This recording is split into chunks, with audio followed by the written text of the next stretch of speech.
मैं उमेश चंद्र मिश्र आप सभी का संस्कृत मनोरमा चैनल में हार्दिक स्वागत करता हूं। आज मैं बाणभट्ट के बारे में बताने के लिए उपस्थित हुआ हूं।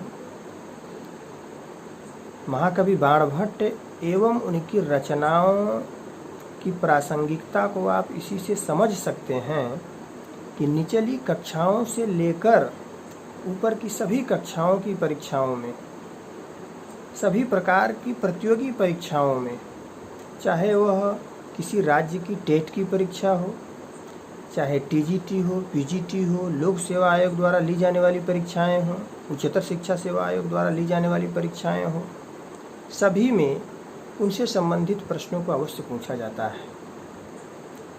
संस्कृत साहित्य में शीर्षस्थ विद्वानों में महाकवि बाणभट्ट की गिनती की जाती है। महाकवि बाणभट्ट का पूरा वंश वेदादि शास्त्रों का ज्ञाता माना गया है और शास्त्रीय ज्ञान जैसे उनको विरासत में मिली थी। महाकवि बाणभट्ट संस्कृत साहित्य के एक ऐसे उद्भट विद्वान हैं जिनके जीवन चरित्र के बारे में हमको उनके काव्यों के माध्यम से ही सारी जानकारी मिल जाती है। हर्षचरित के 3 उच्छ्वासों एवं कादंबरी के प्रस्तावना भाग में महाकवि बाणभट्ट ने अपने बारे में, अपने वंश के बारे में विस्तृत वर्णन किया है। महाकवि बाणभट्ट का जन्म सोन नद के पश्चिम भाग प्रीतिकूट नामक ग्राम में हुआ था। सोन नद सोन नदी के लिए कहा गया है। सोन नदी मध्य प्रदेश से निकलकर उत्तर प्रदेश होते हुए पटना में गंगा से मिली है और प्रीतिकूट नामक जो ग्राम है वह शाहाबाद एक ज़िला हुआ करता था बिहार में, जो आधुनिक आरा है। आरा के पास ही प्रीतिकूट नामक एक गांव था जहां पर इनका जन्म हुआ था। ऐसा विशेषज्ञ बताते हैं, विद्वान बताते हैं। महाकवि बाणभट्ट वात्स्यायन वंश के थे। बाणभट्ट के प्रपितामह का नाम कुबेर, जो कि प्रकांड विद्वान थे। कुबेर के पुत्र का नाम पशुपति था। पशुपति के पुत्र का नाम अर्थपति था। अर्थपति के 11 पुत्र थे, जिसमें 8वें पुत्र के रूप में चित्रभानु थे। चित्रभानु का विवाह राजदेवी से हुआ था और इन्हीं चित्रभानु और राजदेवी से कवि कुल शिरोमणि महाकवि बाणभट्ट का जन्म हुआ। महाकवि बाणभट्ट के शैशवावस्था में ही इनकी माता का देहावसान हो जाता है और इनका लालन पालन इनके पिता के द्वारा ही किया जाता है। 14 वर्ष की अवस्था होते होते इनके पिता चित्रभानु का भी देहावसान हो जाता है, लेकिन तब तक इनको शास्त्र का ज्ञान हो चुका था। लेकिन अभिभावक विहीन होने के कारण इनका मन उच्छृंखल हो उठा और देशाटन करने की इच्छा इनको जागृत हुई और अपने कई मित्रों के साथ यह देशाटन को निकल गए, देश भ्रमण को निकल गए। बाद में सम्राट हर्षवर्धन का उनको पत्र मिलता है और उनकी नाराजगी उस पत्र के माध्यम से प्रकट की गई थी। उसको जानकर वह तुरंत राज दरबार में उपस्थित होते हैं, जहाँ पर हर्षवर्धन ने उनको भुजंग कह के अपमानित किया। लेकिन इस अपमान से वह तनिक भी विचलित नहीं हुए, बल्कि अपनी विद्वत्ता से शास्त्रार्थ करके अपनी धाक को वह जमा लेते हैं। बाद में हर्षवर्धन उन पर प्रसन्न होते हैं और उन्हें प्रधानाचार्य के पद पर नियुक्त करते हैं और वश्यवाणी कवि चक्रवर्ती की उपाधि से भी अलंकृत करते हैं।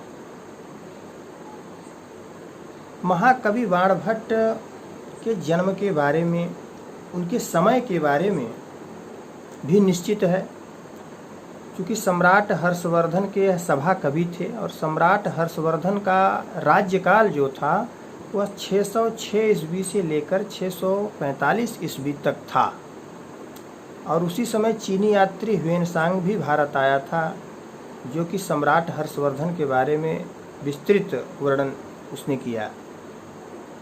तो इस प्रकार 7वीं शताब्दी का पूर्वार्ध महाकवि बाणभट्ट का समय निश्चित है। महाकवि बाणभट्ट की 5 कृतियां हैं। पहली कृति है हर्ष पर, जो कि लिखी गई हर्षचरितम, जिसमें कि 3 उच्छ्वास में स्वयं का विवरण दिए हैं, बाकी अन्य उच्छ्वासों में सम्राट हर्षवर्धन के बारे में उन्होंने बताया है। 8 उच्छ्वास हैं। उसके बाद है कादम्बरी। कादम्बरी का पूर्वार्ध और उत्तरार्ध 2 भागों में विभाजित है। पूर्वार्ध महाकवि बाणभट्ट के द्वारा लिखा गया, लेकिन उत्तरार्ध जो है उनके पुत्र भूषण भट्ट, कुलीन भट्ट के द्वारा लिखा गया। उसके बाद उनका एक काव्य है चंडी शतकम। तो चंडी शतक, और फिर उसके बाद है पार्वती परिणय, मुकुट ताड़ितम। चंडी शतक के बारे में जो एक कथानक है उससे जुड़ा हुआ कि किंवदंती है कि चंडी शतक की रचना उन्होंने, एक बार ऐसा हुआ कि रोचक कथानक है और इसके माध्यम से आप जानिएगा और विस्मरण नहीं होगा। एक बार महाकवि बाणभट्ट अपनी पत्नी को मनाते मनाते सुबह हो जाती है और सुबह के समय वह 3 पंक्तियों को बार बार बोल रहे थे। गत प्राया रात्रि कृश तनु शशि शीर्यतिव प्रदीपोयम निद्रा वशमुगतो घूर्णतिव प्रणामांतो मानस तेजसी तथापि न क्रुधमहो। यही 3 पंक्ति को बार बार बोला करते थे। माने रात्रि बीत गई, चंद्रमा अस्तांचल को जाने को है। यह जो दीपक है, प्रदीपोयम निद्रा वशमुपगतो घूर्ण युव, यह जो निद्रा है, दीपक है, यह निद्रा के वशीभूत होकर यह हिलोरे मार रहा है, यह भी बुझने के कगार पर आ गया है। प्रणाम करने से मान की समाप्ति हो जाती है, क्रोध का क्षरण हो जाता है, लेकिन क्रोध शांत नहीं हो रहा है। प्रणाम करने के बाद भी, बार बार झुकने के बाद भी क्रोध में कोई कमी नहीं आ रही है। यही तीनों पंक्तियों को बार बार वह जो है बोल रहे थे। तब तक मयूर भट्ट, जो कि उनके ससुर या साला, प्रामाणिक ऐसी जानकारी नहीं है, कुछ संबंध था उनका, मयूर भट्ट आते हैं और वह इन तीनों पंक्तियों को बार बार सुनते हैं। तो चौथी पंक्ति वह बोलकर उसको पूरा करना चाहे और उन्होंने चौथी पंक्ति को बोला कि कुच प्रत्यासत्या हृदयमपि ते चंडी कठिनम। कठोर कुचों के हृदय से सटे होने के कारण इसका हृदय भी कठोर हो गया है। ऐसा कहकर वह चौथी पंक्ति पूरा करते हैं। इस पर महाकवि बाणभट्ट की पत्नी क्रोधित होती है और उन्हें श्राप देती है कि तुम्हें कुष्ठ हो जाए। और उस शाप के बाद उन्होंने भी प्रतिशाप दिया, बाणभट्ट को शाप दिया, उनको भी रोग पीड़ित होने का श्राप दिया। बाद में मयूर भट्ट ने सूर्य शतक की रचना की और उनका कुष्ठ रोग सही हो जाता है, और बाणभट्ट चंडी शतक की रचना किए और उनका जो भी रोग था वो ठीक हो जाता है। तो इस प्रकार यह कथानक इस काव्य से जुड़ा हुआ, इसमें चंडी की उपासना की गई है, चंडी शतकम में। इनके बारे में प्रसिद्ध प्रशस्तियाँ भी हैं, जिसे गोवर्धनाचार्य ने कहा कि वाणी बाणो बभूवः माने सरस्वती ने स्वयं बाण के रूप में जन्म लिया है। उसके बाद जयदेव हैं। जयदेव ने कहा कि हर्षो हर्षो हृदय वसति ही पंचबाणस्तु बाण। कामिनी के हृदय में निवास करने वाले यह बाणभट्ट कामदेव हैं। चंद्रदेव ने कहा बाणस्तु पंचानन। पंचानन शेर के लिए भी आया है। माने साहित्य रूपी जंगल के यह शेर हैं, इनके सामने कोई टिकता ही नहीं है, इनके सामने कोई नहीं है। इस प्रकार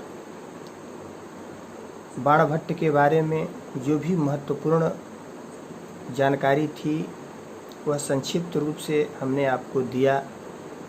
अगले वीडियो में मैं कादंबरी को लेकर उपस्थित होऊंगा, जिसमें सुकनासोपदेश के बारे में भी बताऊंगा। तब तक के लिए धन्यवाद।